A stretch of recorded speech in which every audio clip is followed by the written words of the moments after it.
Holy City Center Radio, it is episode 163, and I am your host, Christian Sanger. Today is Wednesday, August 23rd, 2023.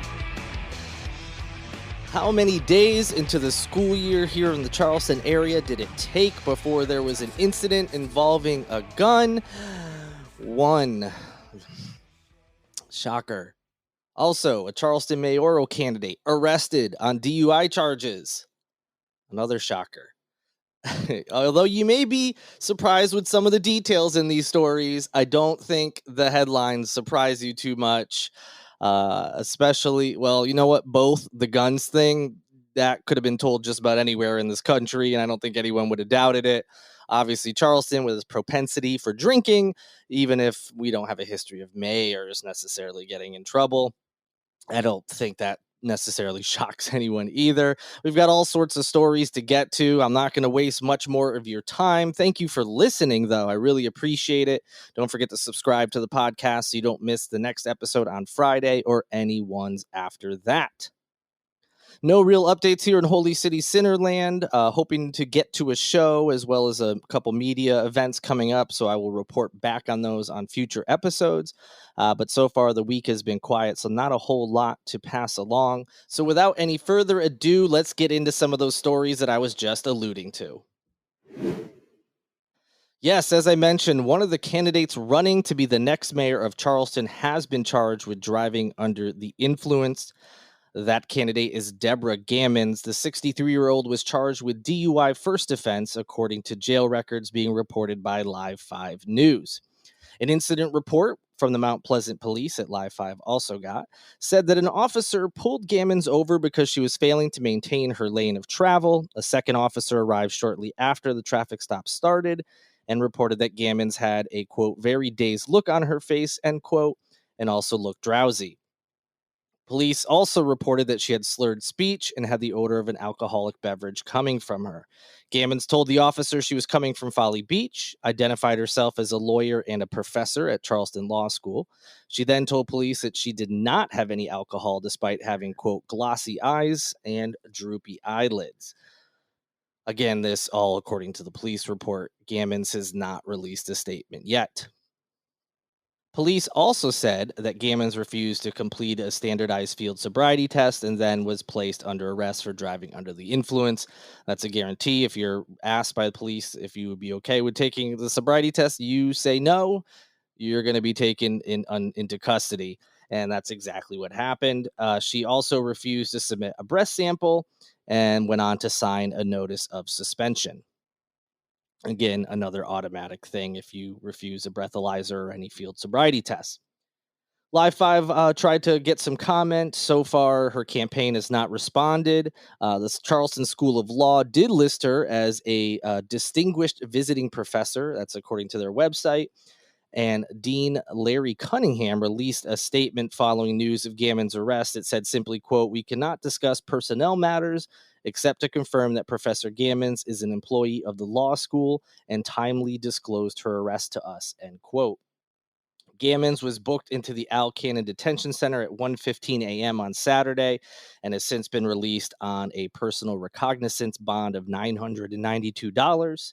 This is all according to jail records. So again, anytime we report about alleged crimes, a lot of those moments, you're really only getting one side. That's the police side. That's all that's been out, obviously because Gammons hasn't released any sort of statement and there's no indication if she will or will not. So that's all the information we have on it. As I always say with the caveat, these are all alleged. She'll have her day in court or we'll have an opportunity to fight this in whatever way she and her representation decide to. But that's where it currently stands. Certainly not good for her campaign, which look, we don't have any kind of polling done yet on the mayoral campaign, especially since the last day to file was recently. So there's no indication on what people are leaning. But it's safe to say at this point, I would imagine her campaign does not have a lot of, oomph behind it right now, doesn't have a lot of support. And that's simply because we're just getting going. And really, at this point, obviously, the incumbents are always going to have unless they are just facing down some major scandal or something, they're always going to have, the lead at this point. But this certainly will not help, a campaign from someone who is not an incumbent, isn't well known in political circles, as far as, the Charleston area. So certainly, regardless of how this plays out, it's certainly not a good look. And I'll be sure to pass along any updates, especially if she decides to release a statement and give her side of what occurred. Well, speaking of that Charleston mayoral race, let's get you some more updates on that. 5 candidates have been confirmed to be running against the incumbent mayor, John Tecklenburg. Filing recently closed. And so there are 6 total people running for mayor of Charleston. No real surprises in the list. It was all to be expected. The only thing that was kind of a surprise for those of us who are news dorks and pay way too much attention to the news, the only surprise was that one person who said she was going to run ultimately did not file the paperwork to do so. That person is Julia Marsh. She is a 24-year-old Presbyterian College alum who, when she said she intended on running, largely focused on things like returning the Calhoun statue to public display. That was her big gripe, and what she kind of tried to make waves with when she announced her campaign, but ultimately did not file this, according to the Post and Courier. So they reached out to her. Her campaign sent an email back saying that Miss March has decided it is in the best interest of Charleston if she endorses another candidate. But they did go on to say that they have not determined who that is yet. So a lot of words to say she is not running. That was, like I said, the only sort of surprise. And so I bet the majority of you listening didn't remember that she intended on it. Again, not a knock on her. She's just an unknown. She's young and hadn't run for office here locally. So that was about it. Also on the November 7th ballot, there will be races for half of the city council seats in Charleston, 4 of which are going to be contested. Voters will also see ballot items for a $70 million parks bond and a citywide race for public works commissioner. This will be the first election where council members will be picked in newly redrawn districts. So you may see some changes. The seats were drawn using 2020 census data, and they reflect the growth that's been happening on the cities, not so much the peninsula, but more so on the outer edges. What this has led to is the peninsula has gone from having 4 representatives down to 3, whereas Johns Island will now have its own resident district for the first time. So nothing crazy there. They redraw districts depending on population growth and things. So you may find yourself in a different district. So be sure to look that up. There's all sorts of different ways to do that. The link in the show notes to this story has a link to the city's website where you can check. You can also go to websites like sevotes.org, Rock the Vote, Headcount, all these different places. There's a bunch of websites that let you check your registration. Number 1, to see if you are registered, but number 2, also let you know which districts you're in and where you will go to vote. Since we're on that topic, let's get a couple dates out there for you. The last day to register to vote for November's election is October 8th. So make sure, if you are not registered or if your registration lapsed, they do go through and check to see if anybody has if there's any folks out there who have not voted in I forget the exact amount of elections, but if there's been no voting, they remove you from the voter rolls. So be sure to check that and get registered by October 8th. Early voting begins on October 23rd. That will end on November 3rd. So if you miss the early voting period, the only time you'll be able to vote is, of course, on Election Day, November 7th. So again, make sure you're registered to vote. If you are not, you have until October 8th to do that. You can vote early in these general elections from October 23rd to November 3rd, and then Election Day itself is November 7th. And also, as an FYI, in the races where no candidate receives more than 50% of the vote, there is a runoff between the top 2 candidates. If there are any runoffs, that will be held on November 21st. As far as the folks running for Charleston mayor, as I mentioned, of course, incumbent John Tecklenburg, and then those running against him, William Cogswell, Mika Gadsden, friend of the program, Deborah Gammons, who we mentioned in the first story, Clay Middleton, and Peter Shahid. Those are the folks running for mayor of Charleston. You can start looking into them now.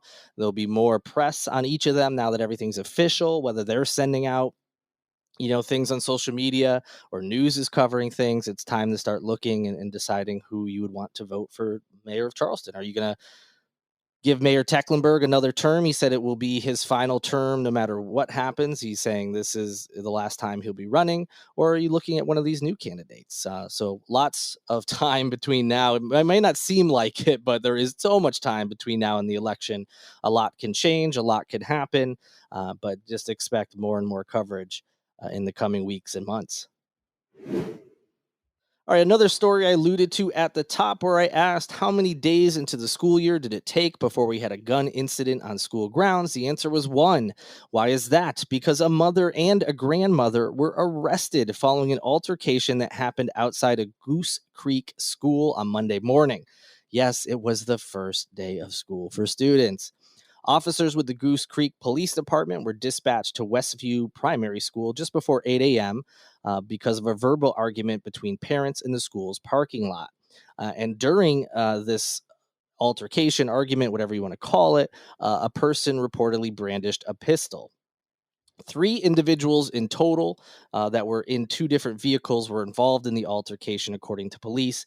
They said the aggressors, who were both in the same vehicle, included 43-year-old grandmother Alonia Green and 24-year-old mother Anastasia Gadsden. So, and why do we know their names? Those were the 2 that were taken into custody. The third person was not, so we don't know who that person was. According to police, Gadsden exited the passenger side of the vehicle and confronted another female driver.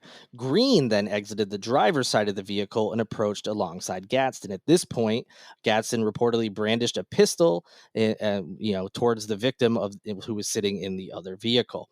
The victim identified the pistol as being a purple handgun, and police say that a purple Ruger was found during a search of the suspect's vehicle. Gadsden ultimately admitted the gun belonged to her.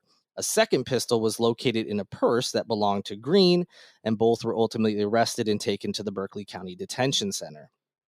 Gadsden faces a bunch of charges, including unlawful carry, carrying a weapon on school grounds, drawing a weapon in what's this just charge. I'm sorry, I chuckle because I've never heard of it before, but this charge is called drawing weapon in affray, and it's AFFRAY. Never heard of it before. So I just kind of chuckled. Sometimes you come across these charges and you're like, where did they come up with these names?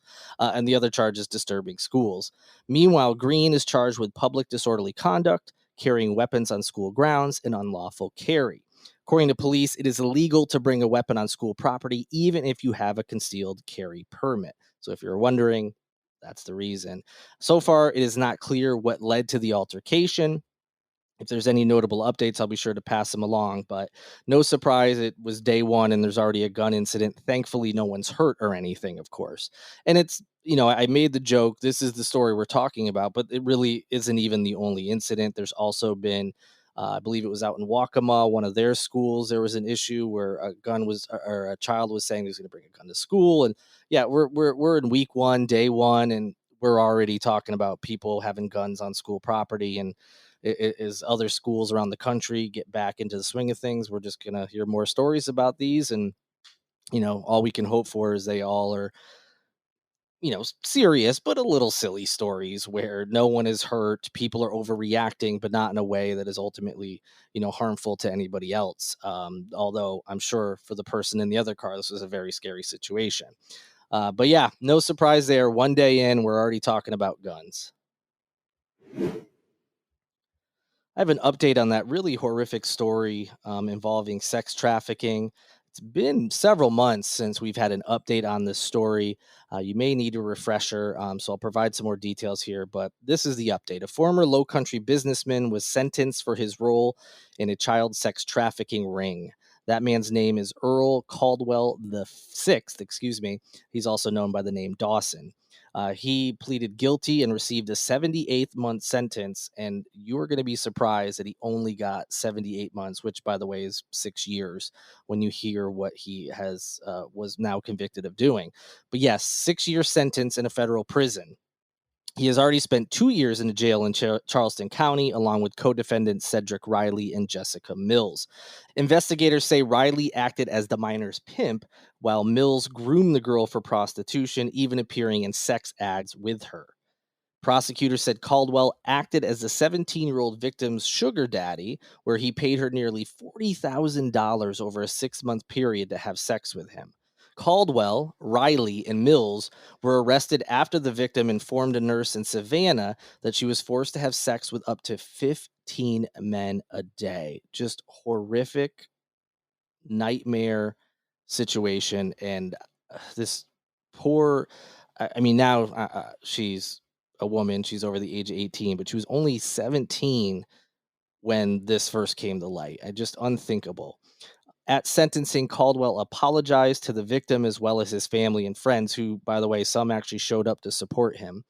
He told the judge his life had spiraled out of control and he didn't see any way out. Riley was sentenced to 90 months on the same trafficking charge. Mills will be sentenced in September.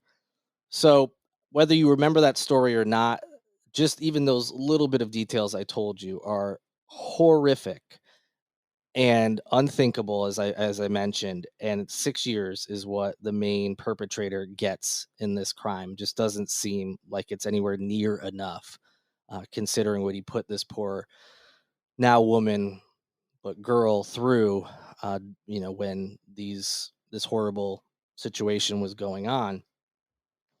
And that's just the tip of the iceberg. There's other details out there, what happened. And if you feel like looking it up, it's not good stuff. Uh, you know, you will probably be shocked as well to see that 6 years is all that he gets, and the others are, well, one other is getting only 90 months, and the other is yet to have been sentenced. So I would expect somewhere in that same range of, as far as how long she'll be in prison. It will likely be somewhere in that same range. But again, just seems shocking that that is what these folks are facing. 78 months and 90 months, 6 years. Just does not seem like enough. All right, let's try to wrap this up with some good news, some fun news, particularly if you are a fan of the South Carolina Gamecocks football team. That is because the Finnish DJ and record producer known as Darude will perform his hit song Sandstorm at a pre-game concert this season before a Gamecocks game. That's right. I'm sure fans out there are pumped. The plan is for Darude to perform that song, and I'm assuming others, at Gamecock Park before USC plays the Wildcats at Williams-Brice Stadium on October 18th. And just realized I forgot to mention which Wildcats. That will be Kentucky, for those who are wondering. As I said it, I was like, oh, wait, I did not mention the school. Kentucky, the Kentucky Wildcats are who the Gamecocks will be playing on October 18th. So before the game, keep that in mind if you're going. Might be kind of a fun thing to see.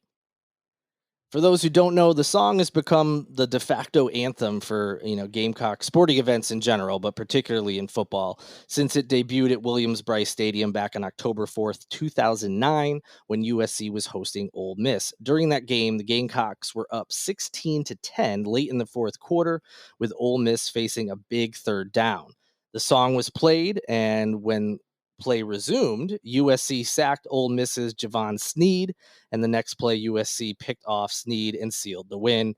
Since then, it has become, like I said, essentially the anthem for Gamecock sports, particularly football. So something fun for you Gamecocks fans out there, or maybe if you're a Kentucky fan, it'd still be cool to be a part of what I'm sure will be a fun little soiree before the game.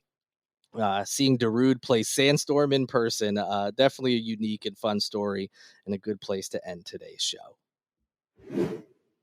So much more to talk about, though, but we are out of time. Thankfully, we do this multiple times a week, 3 to be exact. We have one more show this week. It'll be on Friday. Be sure to listen, and you make sure you don't miss out. Go ahead and subscribe to this podcast now on whatever streaming platform you're listening on. That will ensure that episode pops right in your feed when you get up on Friday and you're heading off to work or whatever it is you're doing.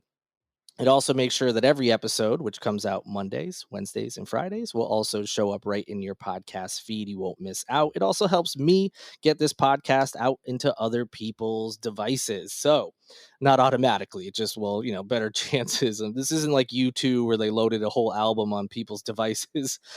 They still have to subscribe, but the more subscribers there are, the more likely it is to be promoted or show up in other places where people are searching for podcasts and things. So that's a big help for me, as is rating and reviewing. So if you can do that on your streaming platform, please do.